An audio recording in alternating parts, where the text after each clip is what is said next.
Mari kita berdoa di hadapan Tuhan sebelum kita membaca merenungkan firman-Nya. Kami datang dalam ucapan syukur di hadapan-Mu ya Tuhan. Di hari perhentian yang Kau berikan kepada kami, terima kasih karena Tuhan boleh memberi kesempatan kami bersama-sama datang memuji, memuliakan nama-Mu. Dan tiba waktunya bagi kami untuk membuka firman-Mu ya Tuhan. Karena itu kami mohon ya Tuhan, ketika kami akan membuka firman-Mu, bukalah juga hati kami. Jadikanlah hati kami seperti tanah yang baik, supaya ketika benih firman Tuhan ditaburkan, boleh sungguh-sungguh berakar, bertumbuh, dan juga berbuah nyata di dalam kehidupan kami. Berkati baik hamba-Mu yang menyampaikan, setiap kami yang mendengar. Tuhan tolonglah kami semua, agar kami bukan hanya jadi pendengar-pendengar firman yang setia, tapi mampukan dengan kuasa pertolongan dari Roh-Mu yang kudus, kami dimampukan menjadi pelaku-pelaku firman-Mu di dalam hidup kami. Bersabdalah ya Tuhan, kami anak-anak-Mu sedia mendengarnya. Di dalam satu nama yang kudus, nama yang berkuasa, nama Tuhan kami Yesus Kristus, Sang Firman yang hidup, kami menyerahkan pemberitaan firman-Mu. Amin. Silakan duduk. Shalom. Selamat pagi Bapak Ibu sekalian, saudara yang dikasihi dalam Tuhan Yesus Kristus, baik yang ada di dalam ruangan ini maupun juga yang ada di rumah. Melalui streaming kita bersyukur kesempatan ibadah menjadi kesempatan yang indah yang Tuhan berikan kepada kita. Hari ini di dalam kalender gerejawi kita memperingati hari Pentakosta, hari pencurahan Roh Kudus, dan kita kemudian bisa melihat bagaimana kehadiran Roh Kudus memimpin hidup orang percaya. Hari ini kita akan melihat sama-sama firman Tuhan dengan tema Live His Life. Saya menyiapkan PowerPoint untuk kita bisa memperhatikannya bersama. Saudara, saya ingin mengajak kita mulai untuk melihat bagaimana kehidupan kita yang adalah orang-orang yang mengikut Yesus. Saudara yang dikasihi dalam Tuhan Yesus Kristus, di dalam Alkitab kita, kalau kita boleh menggali sedikit apa artinya menjadi orang Kristen, menarik sekali bahwa ternyata kata Kristen di Alkitab Perjanjian Baru hanya muncul 3 kali, saudara. Dalam bahasa aslinya ya, mungkin kalau terjemahan Lembaga Alkitab Indonesia bahkan sampai 6 atau 7 kali. Tetapi di dalam bahasa aslinya sebenarnya hanya muncul 3 kali istilah Kristen. Yang pertama, saudara bisa perhatikan, itu muncul di dalam Kisah Rasul 11 ayat yang ke-26. Mereka tinggal bersama-sama dengan jemaat itu 1 tahun lamanya sambil mengajar banyak orang. Di Antiokhia lah murid-murid itu untuk pertama kalinya disebut Kristen. Jadi kalau saudara perhatikan, pemunculan pertama kata Kristen adalah di dalam bagian ini. Apa yang saya ingin kita perhatikan, nampaknya pada awalnya istilah ini bukanlah istilah yang mereka pilih untuk menyebut diri mereka. Karena kalau dari tata bahasanya, saudara bisa lihat ini adalah julukan yang diberikan. Kristen. Orang-orang yang hidupnya mirip Kristus. Memang menarik kalau saudara perhatikan ya. Ada kampus, saya sebut aja namanya ya.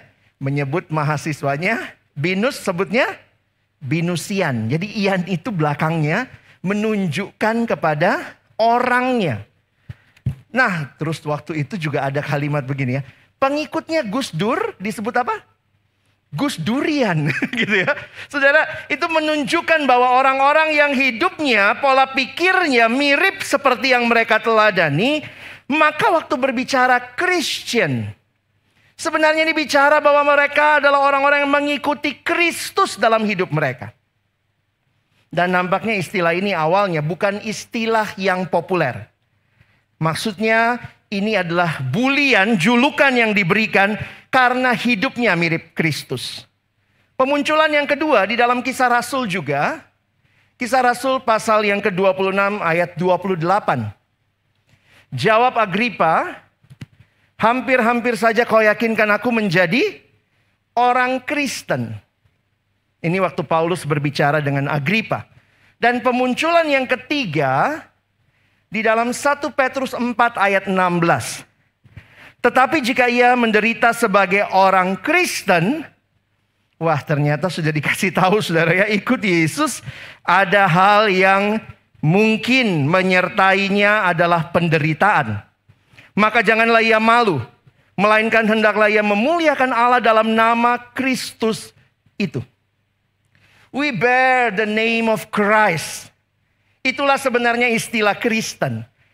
Jadi yang menarik kalau kita perhatikan, di surat Paulus malah tidak ada kata Kristen, saudara. Munculnya 2 kali Kisah Rasul, 1 kali surat Petrus.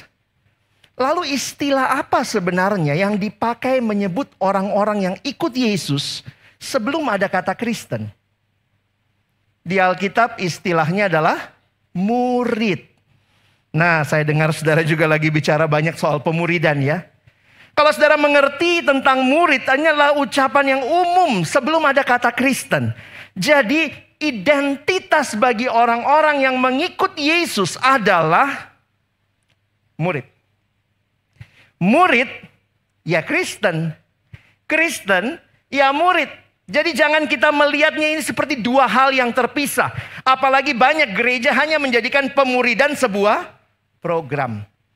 Bahkan kadang-kadang ditawarin begini, Kristen ya mau ikut pemuridan. Loh, seolah-olah ada opsi menjadi Kristen tanpa harus jadi murid, saudara ya.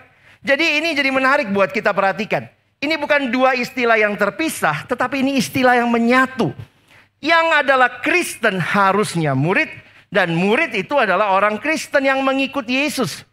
Karena itu seorang bernama Dietrich Bonhoeffer, seorang hamba Tuhan Jerman, mengatakan Christianity without discipleship is always Christianity without Christ. Can you imagine Christianity without Christ? Tanpa Kristus nggak ada kekristenan. Christianity without Christ itu Kristen tanpa Christ tinggal Ian, ya. I am nothing. Saudara yang dikasihi Tuhan, karena itu menjadi murid yang sejati adalah murid yang mengikut Kristus. Kalaupun gereja melakukan sebuah program dalam kaitan pemuridan, ada yang memimpin, ada yang dipimpin, tetapi kedua-duanya sedang mengikut Kristus. Itulah seharusnya menjadi kehidupan setiap kita. Saudara yang dikasihi dalam Tuhan Yesus Kristus, perhatikan ayat ini. Ketika pertama kali saya masih SMA, saya ingat kelas 2 SMA dapat ayat ini gitu ya. Lagi menggebu-gebunya cinta Tuhan, tiba-tiba ada ayat seperti ini. Barang siapa mengatakan bahwa ia ada di dalam Dia, ia wajib hidup sama seperti Kristus hidup. Itu tema kita hari ini. Murid Kristus, murid yang harusnya hidupnya mirip Yesus. Saudara, tidak dikatakan dia wajib hidup sama seperti pendetanya, sama seperti kakak rohaninya. Standarnya adalah ikut Kristus seperti Kristus. Karena itu tidak heran remaja-remaja di Amerika menggunakan gelang ini ya, WWJD. Menyadari bahwa this is not my life, it's Christ's life in me. That's why I need to ask. Saya harus terus bertanya, what would Jesus do? Karena ini bukan lagi hidupku. Aku harusnya mati di dalam dosa, tapi Kristus yang harusnya hidup, dia yang mati. Sekarang kata Paulus di Galatia 2, aku menghidupi hidupnya Kristus. Karena itu kalau saya ditawarin teman misalnya ya, ayo Alex ikut nonton pornografi. I need to ask, what would Jesus do? Because this is not my life. It's Jesus' life. Live like Jesus. Sebuah panggilan bagi setiap kita yang mengaku Kristen. Setiap kita yang mengaku murid Kristus harusnya hidupnya mirip Yesus. Kadang saya tanya gini saudara ya. Kalau kita anak Tuhan harusnya kita mirip siapa ya? Ada nggak ya orang tua yang pingin banget anaknya makin hari makin mirip tetangga? Coba saudara pikir misalnya nanti pulang dari sini atau di rumah saudara bisa Kemudian orang tua bilang, aduh nak, papa bangga sekali. Lihat hidungmu makin mirip tante di seberang jalan. Lihat matamu makin mirip om yang jualan roti tiap hari. Saya pikir orang tua yang baik tentunya pengen anaknya mirip dia, saudara. Dan kalau kita berkata saya murid Yesus. Yesus adalah anak Allah yang tunggal dan dia memanggil kita menjadi anak-anak Allah melalui karyanya di kayu salib. Maka harusnya hidup kita mirip siapa, saudara? Saya ingat besuk teman melahirkan. Ini yang berdua ini teman KTB ya. Kami ada kelompok tumbuh bersama. Suami istri. Waktu itu kami besuk melahirkan, tetap sih yang melahirkan istrinya ya.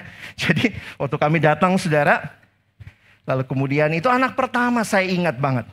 Sekarang anaknya udah mau lulus SMA nih. Waktu itu mamanya pas kami datang baru selesai menyusu. Jadi namanya orang tua bangga sekali anaknya dipamer sama kami gitu ya.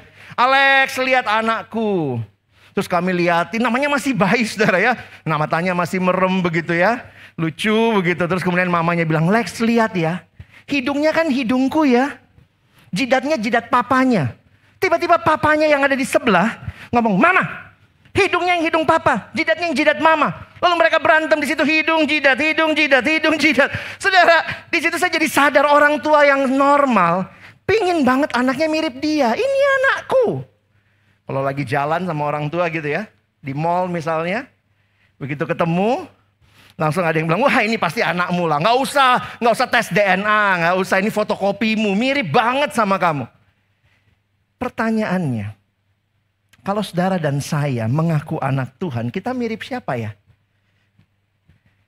Apakah kita makin mirip seperti Yesus adalah anak Allah yang menjadi teladan bagi kita? Saudara, kita suka nyanyi ya. Aku anak raja. Kamu anak raja, kita semua anak siapa? Kalau tidak mirip, kira-kira kalau Tuhan dari surga lihat gitu. Apakah Tuhan akan bilang, ini anakku nih, lihat persis kan, mirip kan? Karena itu kita melihat hidup Yesus.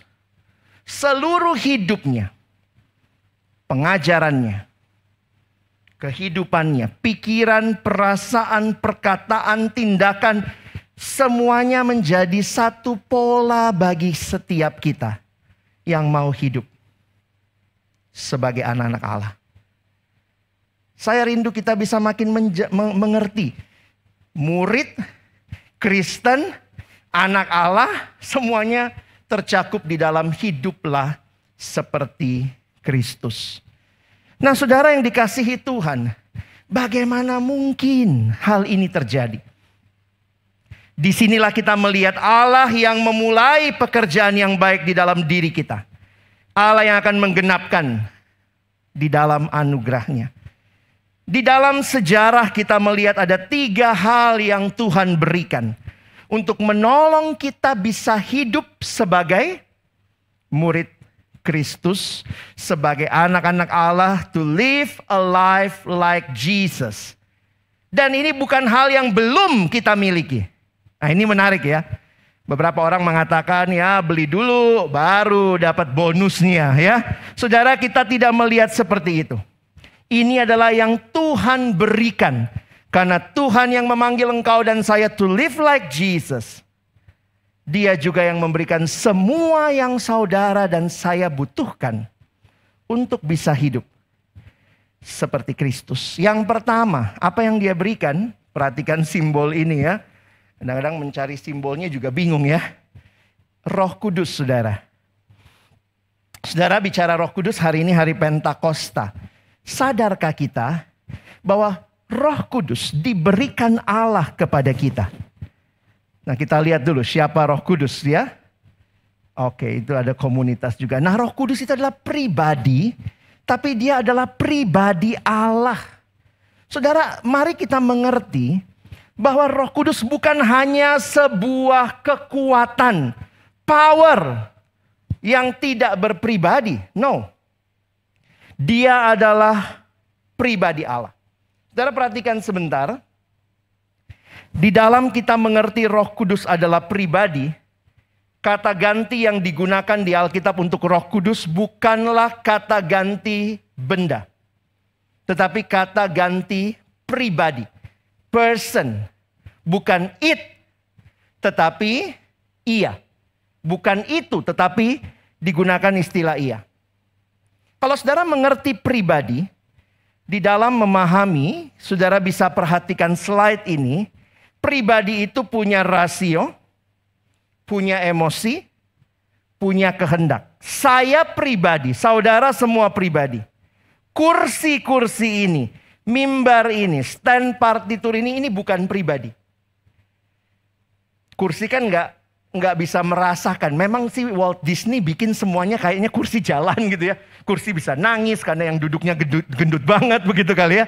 Tetapi sebenarnya di dalam penghayatan kita ya, pribadi itu yang bisa punya rasio, punya emosi, punya kehendak. Sama seperti kita.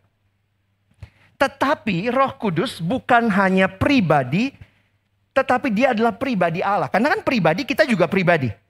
Tetapi dia adalah pribadi Allah. Karena itu perhatikan, karena dia adalah pribadi yang ilahi, maka sifat-sifat Allah ada pada Roh Kudus.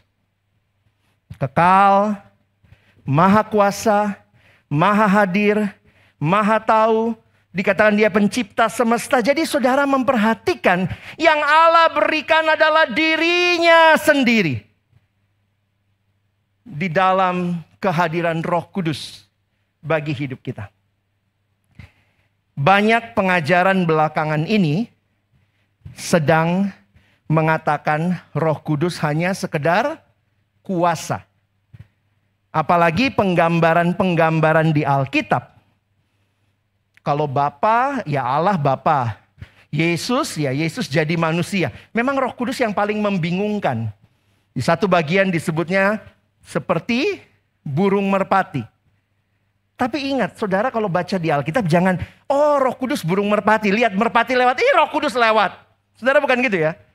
Kalimat Alkitab seperti itu bukan sama. Tetapi bentuk yang terlihat menggambarkan, tapi bukan itu Roh Kudus. Roh Kudus bukanlah burung merpati. Lidah api. Begitu nyalakan matches, wah ya. Wah, lidah api, apa? Vincenzo, nyala ya. Roh Kudus, Vincenzo punya Roh Kudus. Terus bakar-bakar rumah. Yang belum nonton, cari.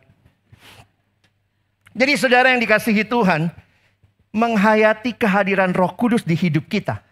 Maka lihatlah, kehadiran yang benar-benar diberikan oleh Allah. Karena dirinya sendiri, dia adalah Allah. Yang membuat kita bisa mengenal siapa Tuhan. Saudara, saya tuliskan, tanpa pertolongan Roh Kudus mustahil seorang masuk dalam kehidupan Kristen. Karena saudara perhatikan ya, bagaimana Roh Kudus bekerja. Mulai dari awal pertobatan kita. Dan bukan hanya itu.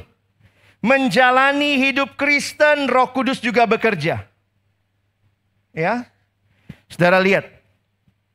Dia memberi kuasa, dia mengajarkan kebenaran, dia menguduskan, dan dia memberikan karunia-karunia rohani.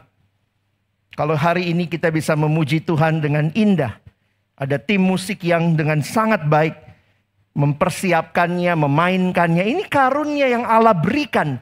Roh Kudus berikan karunia roh. Kehadiran Roh Kudus di dalam gereja memberikan perlengkapan untuk membangun jemaatnya. Jadi kalau saudara perhatikan, nah kita memang biasanya melihat sejarahnya begitu ya. Di perjanjian lama, ya katanya eranya Bapa. Lalu perjanjian baru eranya anak. Tapi bukan berarti tidak ada anak, tidak ada Bapa. Tapi kita bisa melihat setelah Yesus naik ke surga, lalu kemudian kita melihat era gereja dan Yesus janji akan datang kedua kali. Sehingga kita ada di masa ini. Mari kita tidak salah mengerti tentang Roh Kudus. Ada yang bilang begini, wah kamu sudah dipenuhi Roh Kudus enggak? Wah saya baru 50%. Saya udah tenggelam. Loh, apakah Roh Kudus ini benda? Bukan. Dipimpin oleh Roh Kudus adalah dipimpin oleh seorang pribadi yang membawa kita makin hari hidup makin serupa Kristus. Saudara dan saya tidak akan mungkin bisa hidup seperti Kristus tanpa Roh Kudus yang menolong kita menghayati setiap kebenaran yang kita baca, membawa kita dalam pengalaman mengerti siapa Dia, Allah yang menyelamatkan kita dan Kristus anaknya teladan bagi kita. Yang kedua, Tuhan kasih firman Tuhan. Saudara, menarik, firman Tuhan diberikan 2 Timotius 3 ayat 16 mengatakan untuk mengajar, untuk menyatakan kesalahan, untuk memperbaiki kelakuan, untuk mendidik orang dalam kebenaran. Ini hidup seperti Kristus. Saudara dan saya belum sampai. We are on a journey in our life to be more and more like Jesus. Dan apa yang terjadi? Tuhan memberikan firman-Nya terus mengoreksi hidup kita, menuntun kita, mengarahkan kita, mengajarkan kita. Orang muda, bagaimana engkau mempertahankan kelakuanmu bersih seperti yang Tuhan mau? Mazmur 119 mengatakan dengan menjaganya sesuai dengan firman-Mu. Kadang-kadang anak muda maunya tips and trick. Gimana Kak supaya bisa hidup kudus? Gimana Kak supaya ngerti kehendak Tuhan? Saya banyak layani remaja, SMP dan SMA. Pertanyaannya suka gini, apalagi kalau mau nyari jurusan kuliah. Kak Alex, gimana caranya saya tahu kehendak Tuhan? Wih, sungguh-sungguh banget gitu ya. Kak, gimana Kak? Terus saya tanya, kamu mau tahu kehendak Tuhan? Iya Kak, saya nggak tahu Tuhan mau apa dalam hidup saya. Sekarang kamu rajin baca Alkitab nggak?